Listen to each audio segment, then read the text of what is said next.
Welcome, ladies and gentlemen, boys and girls, children of all ages. I'm Sean Anderson, Most Valuable Podcast, and we're continuing our NFL season predictions here on Most Valuable Podcast. And I have the Indianapolis Colts. Last year, the Colts going 8-8 on the season, and this year in 2017, looking to improve that. They improved their defense during the offseason, and they improved their offensive line through the draft as well. But looking at this week one, I have the Colts starting off with a win over the Rams in LA. I look at LA, they have a lackluster offense. I know they just added Sammy Watkins today as of recording this. But still, I feel like Jared Goff is going to need some time to settle in as that starting quarterback position for the Rams. And I just think that when the Colts play a lackluster offense, I know they have Todd Gurley as well, but that offensive line is atrocious for the Rams. When they play a lackluster offense, I think, obviously Andrew Luck's skill, T.Y. Hilton's ability as well, will be able to shine through a little bit and be able to overcome a bad offense like that. And I know the Rams defense, especially with Sean McVay coming over and being their head coach and Wade Phillips taking over as a DC, is going to improve, but I think it's going to take a while for that Rams defense to fully get formed and get into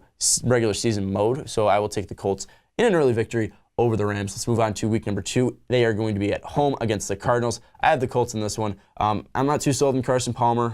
He's getting older. He's getting banged up. Larry Fitzgerald is an ageless wonder, but then again, he is getting older still, and you wonder how effective he's going to be. And when Carson Palmer can't pass that ball and Larry Fitzgerald really can't get open, and Vontae Davis is going to do a great job covering Larry Fitzgerald, then it's going to be heavily relied on David Johnson. And I know David Johnson can really bust the game open. However, looking at Andrew Luck and looking at more of the balanced offense on their side, I think that the Colts will have the ability to score and move the ball on that Cardinals defense, even though that Cardinals defense, when healthy, is absolutely scary with Tyrann Mathieu, Pat Pete, and that defensive line that they have. Ultimately, though, I think the Colts being at home will be enough for them to get a win. So starting off the season 2-0, that's going to keep continuing when they face the Browns week 3. I don't think I need to say that much. There's a lot of hope there in Cleveland, but Brock the Cock most likely will be starting at quarterback for the Indianapolis Colts. I think the Colts are going to get a win there, so they will go to 3-0. Week 4 is where they run into trouble and a tough defense and a tough offense. Ultimately, I think the Seahawks are going to get that win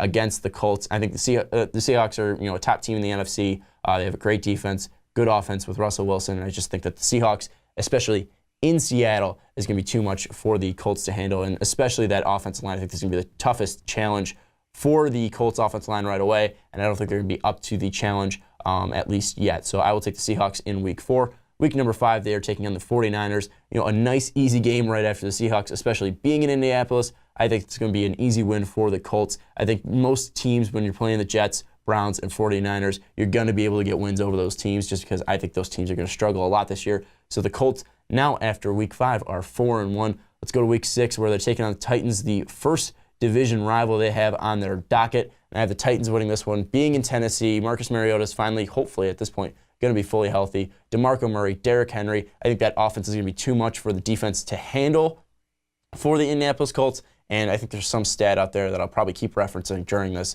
that the Colts are undefeated when they hold their opponents to 18 points or less.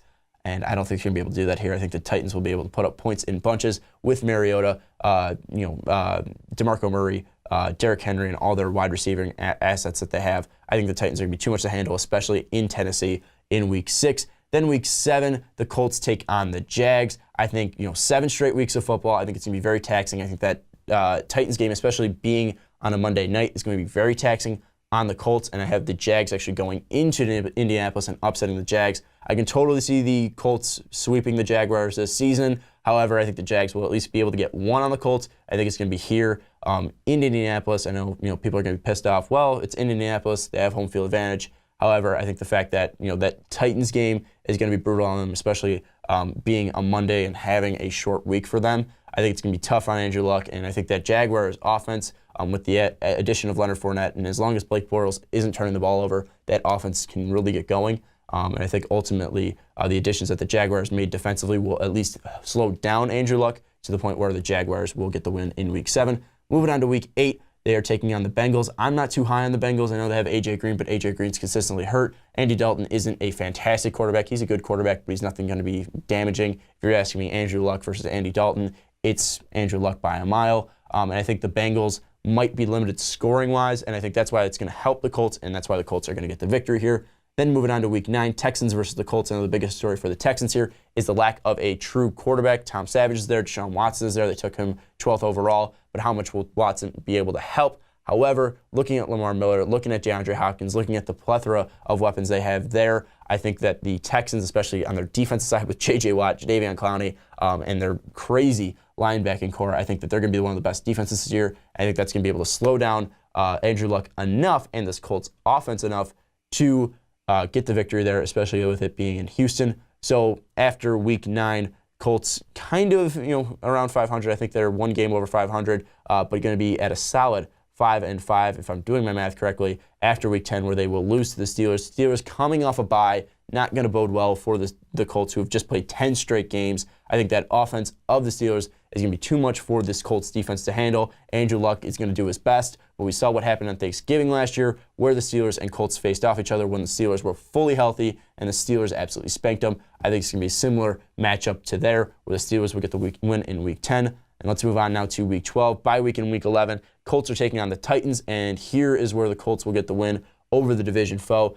Titans will have, I think, a pretty rough schedule up to this point. Colts coming off a bye week, finally getting that break. They'll be refreshed. They'll be in Indy. And I think that they'll have enough on their side where maybe Mariota, won't be seeing the ball clearly. I just feel like that refresher of a week is going to be enough for the Colts, and especially being at home, I think that's going to be enough that the Colts will be able to get a win there. Again, I think you could either split the series. I think the Titans might be able to sweep you completely and take all 2 games, but I'm confident enough with the Colts at home that they're not going to go down 2-0 against the Titans, especially with how good the Titans can really become this year. Moving to Week 13, you're taking on Jacksonville. At Jacksonville, I think the Colts get the revenge from the early loss in the season. They win that one. Week 14, you're going to Buffalo. I'm not too high on Buffalo. It seems like they're building for the future with the trades that they made today. I think the Colts, against that Bills offense, they'll be able to do enough to stop Tyrod Taylor and LaShawn McCoy, and I think that the Colts will get the win in Buffalo. Then we go to Week 15, the Broncos versus the Colts on Thanksgiving. I think ultimately the Broncos will get the win here because they do have such a great defense. Von Miller, Chris Harris, not Chris Davis, and Aqib Talib. I think those guys are going to be enough to at least stop Andrew Luck's force, and we've seen how crazy Von Miller alone can do. But you look at that whole defensive line that they have, I think they're going to be able to put pressure on Andrew Luck. That's going to be turnovers. Andrew Luck isn't the most turnover-prone quarterback in the league. I think that's going to lead to points off turnovers for the Broncos, which ultimately is going to lead to a loss for the Colts there. Then in Week 16, you take on the Ravens. I'm not too high on the Ravens. I'm not really too high on anyone in the AFC North this year outside the Steelers. And I think the Colts will be able to get a win in Baltimore. And finally, in Week 17, either the game that's going to make you go 9-7 or 10-6. But by this time, I think not only is this Texan defense going to be completely settled in, I think the quarterback situation will be fixed. I think Deshaun Watson will most likely be starting this game. And I think the Texans and Deshaun Watson will get the win in Week 17. And that will make the Colts fall to 9-7.